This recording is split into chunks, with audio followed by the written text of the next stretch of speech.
Hi friends, welcome to Rasathi kitchen. அனைவருக்கும் வணக்கம். நான் இன்றைக்கு கோதுமை மாவில் தேங்காய் பூ போட்டு 2 வகையான ரொட்டி தான் செய்ய போகிறேன். அதோட சேர்த்து இறால் சம்பலும் செய்ய போகிறேன். இறால் கருவாடு சம்பல். அது அவ்வளோ டேஸ்ட்டாக இருக்கும். ஸ்ரீலங்காவில் எல்லா வீடுகள்லையும் செய்வாங்க. இப்போ வாங்க வீடியோக்குள்ளே போகலாம். ரொட்டி செய்வதற்கும் சம்பல் செய்வதற்கும் தேங்காய் தேவை. அதாவது ஃப்ரெஷ் தேங்காய் தேவை. நான் ஃப்ரெஷ்ஷாக தேங்காய் வாங்கி முதல் நாள் தண்ணியில் போட்டு வச்சு அந்த மொழியை பார்த்து உடைக்க வேணும். நீங்கள் பின் கத்தியெல்லாம் உடைக்க வேணும். தேங்காய் 2 தேங்காய் நல்லா அருமையான தேங்காயாக வந்தது. அதை திருவிலே வச்சு திருவினேன். ஃப்ரெஷ்ஷாக செய்யக்குள்ள இன்னும் டேஸ்ட் நல்லா இருக்கும். 2 தேங்காயும் திருவி எடுத்தேன். சம்பலுக்கும் தேவை, ரொட்டிக்கும் தேவை தேங்காய். ரொட்டிக்கு நிறைய தேங்காய் போட்டு செய்தால் தான் டேஸ்ட்டாக இருக்கும். இப்படித்தான் நாங்கள் இங்கே தேங்காய் திருவுவோம் வாங்கி. அதான் உங்களுக்கு காட்டுவோம்னு வீடியோ எடுத்தேன்.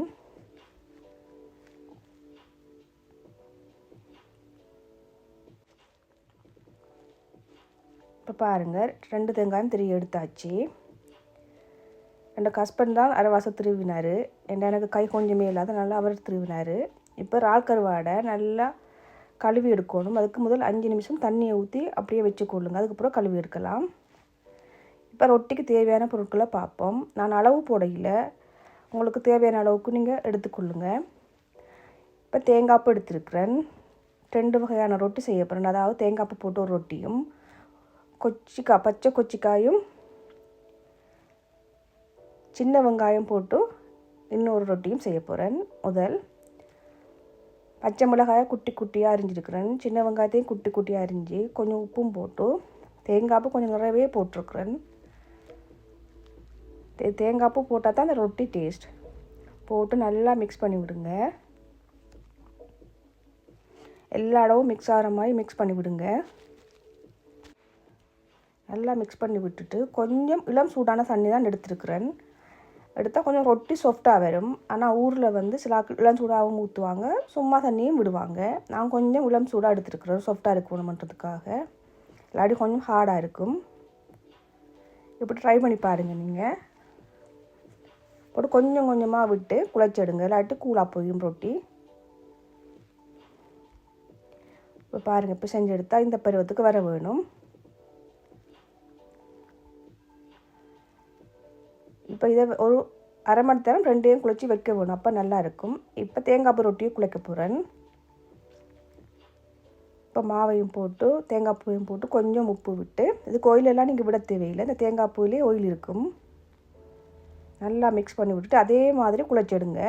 இது நீங்கள் சப்பாத்தி மாதிரி குழைக்க தேவையில்லை. சும்மா குழைச்சிட்டு நல்லா உருண்டை எடுத்தீங்கன்னாலே போதும். இங்கே ஹார்டாவெல்லாம் தூக்கி அடித்து செய்ய தேவையில்லை.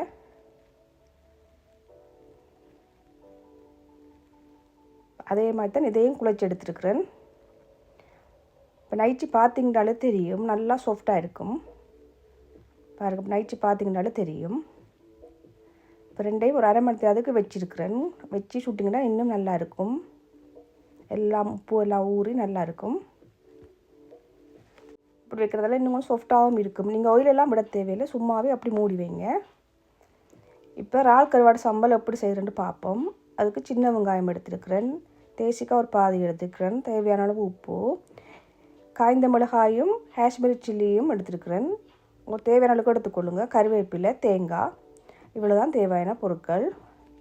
நான் இறால் கருவாடை நல்லா கழுவி வடிகட்டி எடுத்து வச்சுக்கிறேன். ஏன்னா கொஞ்சம் பொரிக்கக்குள்ள கொஞ்சம் பறக்கும்.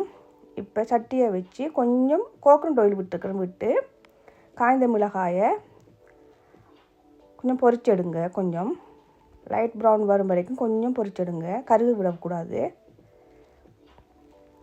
இதை பற்றி டிஷ்யூவில் போட்டு இறக்கி எடுத்துட்டேன். அதை வீடியோ எடுக்க மறந்துட்டேன். இப்போ அதே சட்டியில் எண்ணெய் விடாமல் அந்த இருக்கிற ஆயிலையே இறால் கருவாடை போட்டு அடுப்பை ஸ்லோவில் வச்சுட்டு கொஞ்சம் அப்படியே சட்டி சூட்டுலேயே வதக்கிடுங்க. கூடது பொரிய தேவையில்லை. கொஞ்சம் நல்லா மணம் வரக்குள்ள கம்மக்கப்பண்டு கலர் மாறி வரக்குள்ளே எடுத்திங்கன்னா போதும். இந்த பதம் எடுத்திங்கன்னா போதும். அவ்வளோ டேஸ்ட்டாக இருக்குது இந்த சம்பல். ட்ரை பண்ணி பாருங்கள். அந்த கருவாட்டில் இந்த கருவாடு இப்போ எல்லா இடமும் கிடைக்குது. பெருசு மீல், சின்னவும் மீல், மீடியம் சைஸ். ட்ரை பண்ணி பாருங்கள். இப்போ பொரிச்ச டிஷ்யூவில் போட்டுக்கிறேன் கொச்சிக்காயும் சின்ன வெங்காயத்தையும். இப்போ பிளெண்டர்லாம் அரைக்க போகிறேன். நீங்கள் உரல்லையும் அரைக்கலாம், இடிக்கலாம். நான் மிக்சியில் தான் போட்டு செய்து காட்ட போகிறேன். முதல் காஞ்ச கொச்சிக்காயையும் பொரிச்ச காஞ்ச கொச்சிக்காயும் உப்பும் கருவேப்பிலையும் போட்டு இறால் கருவாட்டையும் போட்டு பல்சில் போட்டு அடிச்சிடுங்க. 2 சுற்று சுற்றுனீங்கண்டா பல்சில் போட்டு உரல் அடித்த மாதிரி குறப்பாக வரும். உரமாக மாவாக்க வேணாம். பாருங்கள், இந்த அளவுக்கு உரல் அடித்த மாதிரியே வரும். பல்சில் போட்டிங்கண்டா இந்த அளவுக்கு அடித்து எடுத்துக்கொள்ளுங்க. இப்போ அதில் சின்ன வெங்காயமும் தேங்காய் பூவும் போட்டு திரும்ப அதே பல்ஸ்லாம் நீங்கள் அடிச்செடுக்க வேணும். கொஞ்சம் பாதி தேசு புளியும் விட்டுருக்குறேன். நான் காணாமல் வந்தது. ஒரு தேசிக்காய் தான் இதுக்கு வேணும். பாதி காணாமல் வந்துச்சு. திரும்பவும் விடுறேன். நல்லா மிக்ஸ் பண்ணி விட்டுட்டு பல்ஸில் போட்டு அடித்து எடுத்துருக்குறேன். பாருங்கள், இதோட கொஞ்சம் சுகர் போட்டுக்கிறோம். உங்களுக்கு விரும்பினா போடுங்க, இல்லாட்டி விடுங்க. டேஸ்ட்டுக்காக தான் நான் போடுறது. நல்லாயிருக்கும் கொஞ்சம் டேஸ்ட் போட்டால். இப்போ புளி காணாமல் இருந்தது, திரும்ப புளி விட்டு ஒரு சுற்றி எடுத்திங்கன்னா போதும். நீங்கள் இந்த சம்பலை ரைஸுக்கு சாப்பிடவே நல்லாயிருக்கும், இடியப்பம் புட்டுக்கு நல்லாயிருக்கும், தோசை இட்லிக்கு நல்லாயிருக்கும், எல்லாத்துக்கும் வச்சு சாப்பிடலாம். இந்த ரொட்டிக்கு மட்டும்தான் நல்லா இருக்குமெண்டு இல்லை, எல்லா வகையான உணவுக்கும் நல்லா இருக்கும்.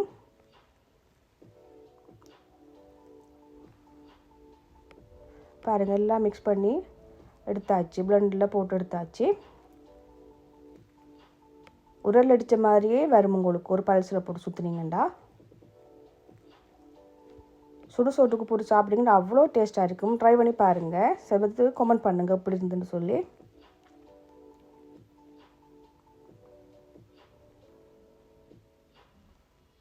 இப்போ நல்லா மிக்ஸ் பண்ணி விடுங்க. சில நேரம் அடியில் மிக்ஸ் ஆகாமல் இருந்திருக்கும். ஒரு பவுலில் போட்டுட்டு மிக்ஸ் பண்ணி விடுங்க. உப்பு புளியும் பாருங்கள். இப்போ ரெடி ஆகிட்டு சம்பல். இப்போ ரொட்டி சுடுவோம். சம்பலை செய்து வச்சு தான் நீங்கள் ரொட்டி சுடணும். சுட சுட சாப்பிட தான் நல்லாயிருக்கும். அவ்வளோ டேஸ்ட்டாக இருக்கும் சுட சுட சாப்பிட. அப்படியே தோசை கலந்து இறக்கி சம்பல் வச்சு சாப்பிடணும். அப்போ நீங்கள் சம்பலை முதல்ல இடித்து வச்சிடணும். இப்போ சின்ன தட்டு ஒன்று, சில்வர் தட்டு தான் எடுத்துருக்கேன். நீங்கள் வாழை இலையும் போட்டு செய்யலாம். அதில் கொஞ்சம் ஆயிலை விட்டு நல்லா ரவுண்டாக கையால் அமர்த்தி எடுங்க. ரொட்டி எப்படி எந்த ஷேப்பில் ரவுண்ட்லான்னு எடுப்போம்னாமல் அந்த ஷேப்பில் செய்து எடுங்க. நீங்கள் கையாலே செய்யலாம். வேறு மூடி ஒன்றும் வச்சு கட் பண்ணி எடுக்க தேவையில்லை. இந்த ரொட்டி கையால் செய்தால் தான் டேஸ்ட். பார்க்கவும் நல்லாயிருக்கும்.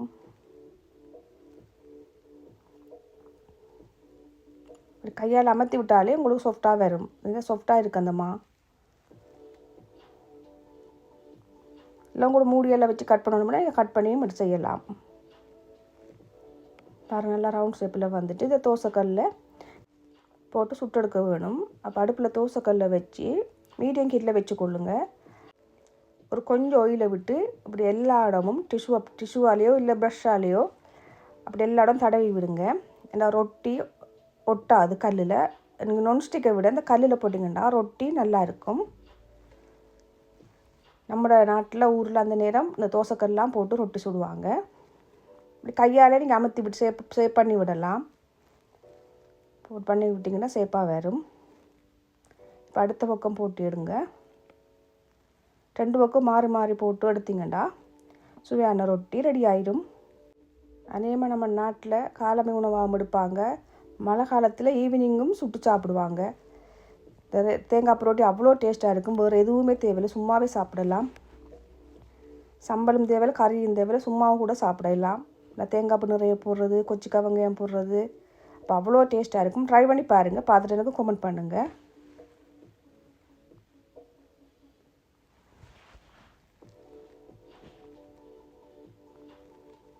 இப்போ வெங்காய ரொட்டியை போட்டு காட்டுறேன். கொச்சிக்காய் வெங்காயம் போட்ட ரொட்டி அதுவும் அதே மாதிரி தான்.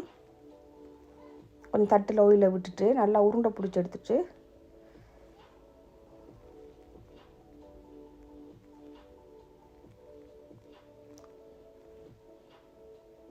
நல்லா ரவுண்டாக கையால் அமர்த்தி விடுங்க. அதே மாதிரி இதையும் போட்டுடுங்க தோசைக்கல்லில்.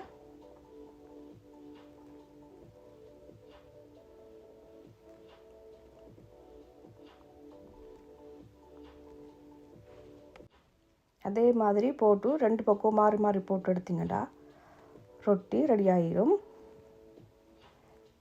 இங்கே மழை பெய்யுது. அந்த மழைக்கு சுட்டு சாப்பிட அவ்வளோ டேஸ்ட்டாக இருந்தது. நீங்களும் செய்து சாப்பிட்டு பாருங்கள்.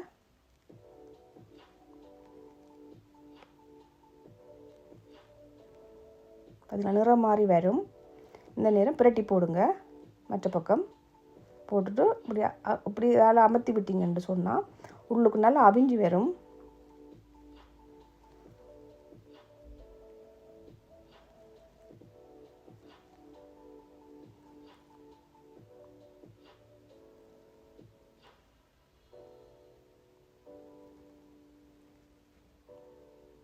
இப்போ ரொட்டி ரெடி ஆகிட்டுது.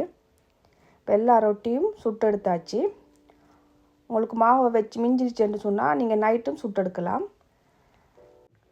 இப்போ ரொட்டியும் சம்பலும் ரெடி ஆகிட்டுது. இப்போ சாப்பிட்டு பார்ப்போம் எப்படி இருக்குண்டு. அவ்வளோ டேஸ்ட்டாக இருந்து சாப்பிட்டு பார்க்க 2 ரொட்டியும். நீங்களும் செய்து பார்த்துட்டு லைக் பண்ணுங்கள், கமெண்ட் பண்ணுங்கள், ஷேர் பண்ணுங்கள். உங்கள் ஃபேஸ்புக்கில் ஷேர் பண்ணுங்கள். மறக்காமல் சப்ஸ்கிரைப் பண்ணுங்கள். இந்த பிச்சு காட்டுன்னு பாருங்கள். அவ்வளோ சாஃப்டாக இருக்குது இந்த ரொட்டி. அவ்வளோ டேஸ்ட்டாகவும் இருந்தது.